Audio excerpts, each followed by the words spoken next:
artefakte me përmasa historike ndërkombëtare.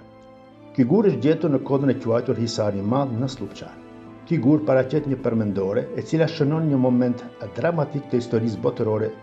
Marcianus është një perandor i perandorisë romake lindore, i cili ka luajtur një rol të dyfisht, si atë të ndarjes së madhe fetare ndërmjet kishës katolike perëndimore dhe asaj ortodokse lindore, sidomos me koncilin e Klacedomos të vitit 451, që u bën nën organizimin e tij si perandor. Dhe e dyta është ajo se ky perandor ka pasur rol të jashtëzakonshëm në ndarjen politike dhe territoriale të kësaj perandorie të madhe në dy pjesë, dhe jo rastësisht kufiri midis dy perandorive ka kaluar në përtrojet Iliro-Dardane. Pikërisht në këtë gur shkruan: unë Marcianus njoh vetëm perandorinë romake të lindjes.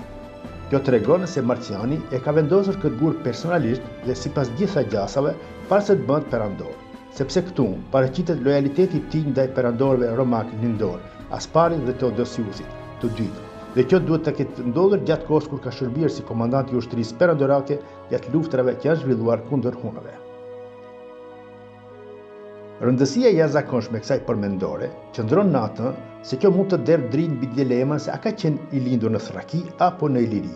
Meqë këtë përmendore aq të rëndësishme e ka vendosur këtu, ka shumë gjasa që ky vend të kishte qenë vendlindja e tij, e që mund të vërtetoj se ka lindur në Iliri, gjithsesi në Dardani, e jo në Thraki. Duke pasur parasysh se në hartën e Ilirikumit është i shënuar Slupçani si vend strategjik dhe gjithë kjo ndërlidhet me kalanët që gjendet në afërsitë të fshatit, ku ka ekzistuar vendbanimi antik si një kompleks me minierën dhe garnizonin ushtarak, nga se ushtria prej aty e ka mbrojtur kufirin perandorak.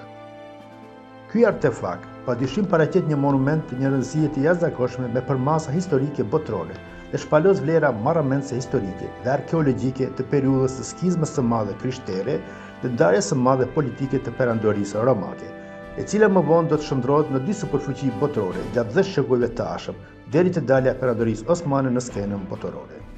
Siç shihet nga referencat historike, kjo zonë ka qenë e një rëndësie të veçantë për nga aspekti i ngjarjeve që kanë ndodhur në këtë periudhë.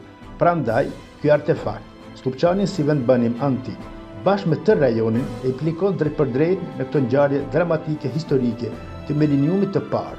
Ka shumë gjasa që perandori Marcianus të ketë lindur pikërisht këtu, ose ndërlidhet me atë se ky rajon ka qenë një zonë ushtarake strategjike e perandorisë romake lindore, sepse perandori Marcianus nuk do ta kishte ngritur këtë përmendore pikërisht në këtë vend, e atë në kulmin e karrierës së tij ushtarake.